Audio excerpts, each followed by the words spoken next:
തിയേറ്ററിൽ നമ്മൾ ഭയങ്കരമായിട്ട് മുഴുകിയിരുന്നു പോകും. പിന്നെ നമുക്ക് ഒരു എന്തെങ്കിലും പ്രശ്നങ്ങളൊക്കെ ഈ സിനിമ കണ്ടുകൊണ്ടിരിക്കുന്ന സമയത്ത് നമുക്ക് ഒന്നിനെ പറ്റി ഒരു ചിന്ത പോലും ഉണ്ടാവില്ല. അത്രയ്ക്ക് രസമായിട്ടാണ് എനിക്ക് ജോ വാക്കർ മീഡിയ. അങ്ങനെ ബെത്ലഹേം കുടുംബ യൂണിറ്റ്, നമ്മുടെ നിവിൻ പോളി നായകനാവുന്ന ബെത്ലഹേം കുടുംബ യൂണിറ്റ് മൂവി കണ്ട് ഇറങ്ങിയിരിക്കുകയാണ്.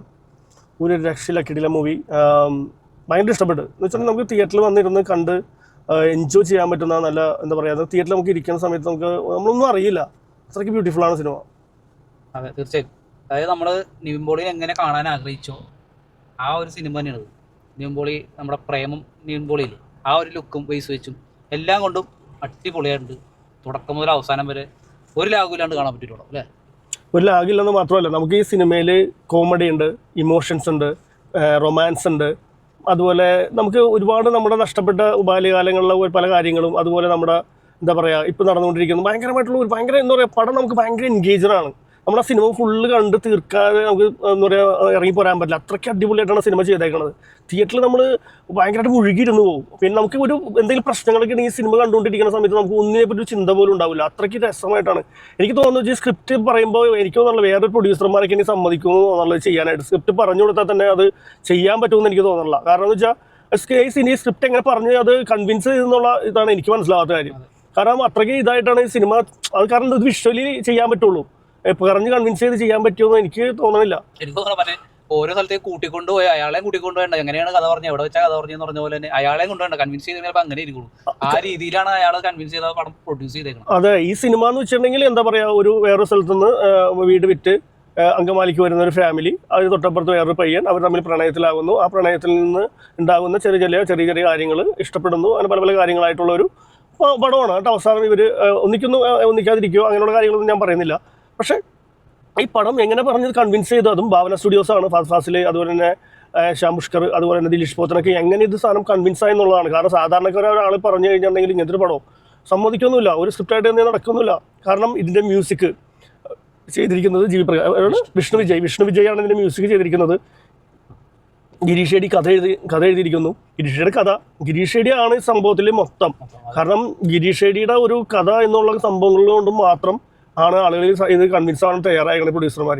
അതുപോലെ തന്നെ മമിത ബൈജു, നിവിൻ പോളിയുടെ കോംബോ ഭയങ്കര രസമാണ്, ബ്യൂട്ടിഫുൾ ആണ്. ശരിക്കും ഞെട്ടിക്കുന്നത് കഴിഞ്ഞ സിനിമകളിൽ വെച്ചാൽ ഇതും നമ്മൾ ഞെട്ടിച്ചോണ്ടിരിക്കുകയാണ്. ഓരോ ക്യാരക്ടർ കുറച്ചുകൂടി മെച്ചോർഡായി. ശരിക്കും ക്യാരക്ടർ ചെയ്യാനുള്ള മമിതാ ബൈജുവിനെ കൊണ്ട് പറ്റും എന്നുള്ള രീതിയിൽ ഏത് ക്യാരക്ടർ കൊടുത്താലും ചെയ്യാൻ പറ്റും എന്നുള്ളത് നമുക്ക് ശരിക്കും വിശ്വാസമായി. ആ രീതിയിലുള്ള പെർഫോമൻസ് അത് ബ്യൂട്ടിഫുൾ ആയിട്ടാണ് ചെയ്തേക്കണേ. ഈ മമിതാ ബൈജു ഈ പറഞ്ഞ വിശ്വനാഥ് സൂര്യയോടൊപ്പം അഭിനയിച്ചപ്പോൾ അത് വേറെ, അതിലും മകളായിട്ട് വിജയോടൊപ്പം അഭിനയിച്ചപ്പോൾ അത് വേറെ. പക്ഷേ ഇതിലും വന്നു കഴിഞ്ഞാൽ ഒരു എന്താ പറയുക, 10-12 വയസ്സ് ഗ്യാപ്പുള്ള ഒരു പയ്യനായിട്ടുള്ള ഇഷ്ടത്തിലേക്കാവുന്ന ഒരു പടമാണിത്. പക്ഷേ അതൊക്കെ ഭയങ്കര അടിപൊളിയായിട്ടാണ് മമിതാ ബൈജു ചെയ്തേക്കുന്നത്, അവർ തമ്മിലുള്ള കോംബോ. അതുപോലെ എടുത്തു പറയേണ്ട കാര്യമാണ് നമ്മുടെ സുരേഷ് കൃഷ്ണയുടെ തഗ്ഗുകൾ. അതുപോലെ സൃന്ദ നല്ല രസമായിട്ട് ചെയ്തിട്ടുണ്ട്. അതുപോലെ നമ്മുടെ സംഗീത് പ്രതാപൊക്കെ നല്ല നൈസ് കോമഡി. അതിൽ പിന്നെ ആവേശത്തിലുള്ളൊരു പയ്യൻ, അവന്റെ പേര് മറന്നു, അവൻ നല്ല രസമാണ്, അവൻ അടിപൊളിയുണ്ട്, അവൻ അടിപൊളിയായിട്ടുണ്ട്. പിന്നെ നമ്മുടെ ചൂരൽ ഒരു പയ്യന്മാരില്ല, അതിൽ പ്രേമയിലുണ്ടായിരുന്ന ഒരു നമ്മുടെ ശ്യാമിന്റെ ഒപ്പം തന്നെ ഓഫീസിൽ വർക്ക് ചെയ്ത വേറെ പേരാണ്. രണ്ടുപേരും അവരൊക്കെ നടന്ന് വിറ്റടിച്ചുകൊണ്ടിരിക്കുക. തമാശകൾ കൊണ്ട് അടിപൊളിയാണ് പടം. തമാശ നമ്മളെ ചിരിപ്പിക്കാൻ വേണ്ടിയിട്ട് തമാശ അല്ല, അത് നമുക്ക് തമാശ ക്രിയേറ്റ് ചെയ്ത് പറഞ്ഞുണ്ടാക്കുന്നതല്ല. അതിൽ വന്നു പോകുന്ന ഓരോ തമാശകളും. നിവിൻ പോളിയുടെ അഭിനയമാണെങ്കിൽ നമ്മൾ ആഗ്രഹിക്കുന്ന നിവിൻ പോളിനെ തന്ന് അത് ഗിരീഷ് ഷേഡി. കാരണം സർവ്വമായയ്ക്ക് ശേഷം നിവിൻ പോളി ചെയ്ത അടുത്ത പടവും ഇപ്പോൾ 100-200 കോടിയിലേക്ക് പോകുന്ന ഒരു അവസ്ഥ. കാരണം നിവിൻ പോളിയുടെ പല പടങ്ങളും ഫ്ലോപ്പായിട്ട് നിൽക്കുന്ന സമയത്താണ് സർവ്വമായ എന്ന് പറഞ്ഞ സംഭവം കൊണ്ട് നിവിൻ പോളി നമ്മൾ ഞെട്ടിക്കുന്നത്. അത് അഖിൽ സത്യനാണ്. അതിനുശേഷം വന്ന ഈ പറയുന്ന ഈ ഗിരീഷ് ഷേഡിയുടെ ഈ പറയുന്ന നിവിൻ പോളി എടുത്തേക്കുന്ന പുതിയ തീരുമാനമാണത്. പക്ഷെ നമുക്ക് ഭയങ്കരമായിട്ട് തിയേറ്ററിൽ ബ്യൂട്ടിഫുൾ ആണ്. ഫാമിലിക്കായാലും ജെൻസി പിള്ളേർക്കായാലും പിന്നെ എന്ന് പറയുമ്പോൾ കുട്ടികൾക്കായാലും എല്ലാവർക്കും കണ്ടിരുന്ന് നല്ല രസമായിട്ട് ഇങ്ങനെ ഓരോ തമാശകളും എല്ലാം എൻജോയ് ചെയ്ത് പോകുന്ന ഒരു എക്സ്പ്രഷൻസ് വരെ അടിപൊളിയായിട്ടുണ്ട്. ആ കണ്ണ് ചിമ്മണ സീനൊക്കെ കണ്ണ് വീഴ്ച ഒരു കോമഡി പറയുമ്പോൾ അതിൽ കൗണ്ടർ മമിത പറയുമ്പോഴും അത് നേരത്തെ പറഞ്ഞ പോലെ തന്നെ ഇത് അതിനുവേണ്ടി ക്രിയേറ്റ് ചെയ്തേക്കണല്ലേ. ശരിക്കും നോർമലി നമ്മളെങ്ങനെ സംസാരിക്കുന്നു അതേപോലെയൊക്കെ തന്നെയാണ്. ചളിയാണെങ്കിൽ കൂടി അതിനകത്ത് പറയണുണ്ടോ പണ്ടത്തെ ചളി പറയുന്നുണ്ട് എന്ന് പറഞ്ഞ് നമ്മളെ സംസാരിക്കണ പോലെ തന്നെയാണ് ആ പടത്തിൽ. ശരിക്കും അങ്ങനെ ഒരു നോർമലി ലൈഫ് പോണ പോലെ തന്നെ സിനിമ കാണിച്ചേക്കുന്നത്. നോർമൽ ഞാൻ പറഞ്ഞു നമ്മുടെ ലൈഫിലുണ്ടാകുമ്പോൾ ചില നമ്മുടെ ഫ്രണ്ട്സുകൾ അടിക്കുന്ന തഗ്ഗുകളും കാര്യങ്ങളൊക്കെ ആയിട്ട് പോകുന്നത്. ഈ പറയുന്ന ശ്യാം നല്ല നല്ല രീതിയിലൊരു പെർഫോമൻസ് ആണ് ഇതിലുണ്ടായിരുന്നത്. പിന്നെ ഇതിൻ്റെ എഡിറ്റിംഗ് ഒക്കെ നല്ല രസം, അതുപോലെ ബാക്ക്ഗ്രൗണ്ട് സ്കോറുകൾ, ക്യാമറ വർക്കുകൾ ചെയ്ത് നോക്കിയിട്ടൊന്നുമില്ല. പക്ഷേ ഒക്കെ നമ്മൾ അങ്ങനെ നോക്കിയിട്ട് പറഞ്ഞിട്ട് കാര്യമില്ല, ഭയങ്കര അടിപൊളിയായിട്ടാണ്, നല്ല നല്ല ബ്യൂട്ടിഫുൾ ആണ്. അതുപോലെ തന്നെ എൻഗേജഡ് ആണ് പടം. നമുക്ക് ഒരാളത് പടം ഏത് പടം എന്ന് നോക്കി പറയും ഓണത്തിന് ഭയങ്കര ഒരു ഗിഫ്റ്റാണ് ഈ സിനിമ. ഇങ്ങനെയുള്ള സിനിമകൾ എന്നാൽ പടത്തെ പറ്റി പറയാനാണെങ്കിൽ ഒന്നും നമുക്ക് പറഞ്ഞു കൊടുക്കാൻ പറ്റില്ല, ആ കഥയാണ്. പക്ഷെ പടം നമുക്ക് കഥ എങ്ങനെ പറഞ്ഞു കൊടുക്കും അത് നമുക്കറിയില്ല. അതായത് ഭയങ്കര രസമുണ്ട്, നമുക്ക് പറഞ്ഞു മനസ്സിലാക്കി തരാൻ പറ്റില്ല ഈ സിനിമയെ കുറിച്ച്. ഇത് വേറെ സാധനം ക്ലൈമാക്സ് വേറെ സാധനം വരുന്നുണ്ട്.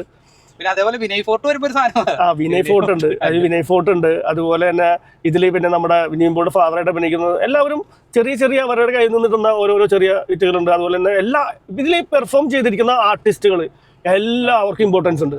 എല്ലാവർക്കും ഇമ്പോർട്ടൻസ് എന്ന് പറഞ്ഞാൽ എല്ലാവർക്കും ഒരു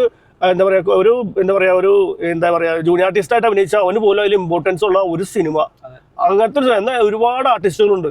എല്ലാവർക്കും ഇമ്പോർട്ടൻസ് ഉണ്ട്. ഓരോരുത്തർ എക്സ്പ്രഷൻസിന്, അവരുടെ മൂവ്മെന്റ്സ്, അവരുടെ ഡയലോഗിന്, അല്ലെങ്കിൽ അവരുടെ തഗ്ഗിന് എല്ലാത്തിനും ഇമ്പോർട്ടൻസ് ഉണ്ട്. അതെ, സുരേഷ് കൃഷ്ണയൊക്കെ എന്ത് രസം. സുരേഷ് കൃഷ്ണനല്ലേ നടന്ന് വിറ്റടിച്ചോണ്ടിരിക്കുന്നത്, നടന്ന് വെച്ചിട്ടുണ്ടെങ്കിൽ പോണ മൂക്കില് തമാശ പറഞ്ഞോണ്ടിരിക്കണം. അത്രയ്ക്ക് രസമായിട്ട് ചെയ്തിരിക്കുന്ന കിടില സിനിമയാണ്. നിങ്ങൾ തിയേറ്ററിൽ ഓണത്തിന് പോയി കണ്ടോ, ഒന്നും നോക്കാനില്ല. നമ്മള് ആ കോമഡി ആണെങ്കിൽ നമുക്ക് പറഞ്ഞു ചിരിക്കാൻ പറ്റിയ കുറെ കോമഡികൾ ഇതിനകത്തുണ്ട്. ചില സിനിമകളിലെ കോമഡി മറന്നു, പക്ഷെ ഇതിനകത്തുള്ള കോമഡി ഒരിക്കലും മറക്കൂല. അങ്ങനെയുള്ള സാധനങ്ങളാണ് അതിനകത്തുള്ളത്. അത്രയ്ക്ക് രസമായിട്ടാണ് സിനിമ ചെയ്തിരിക്കുന്നത്. എന്തുകൊണ്ടും തിയേറ്ററിൽ പോയി കണ്ട് എൻജോയ് ചെയ്യാൻ പറ്റുന്ന കിടിലൻ സിനിമയാണ്. Thank you.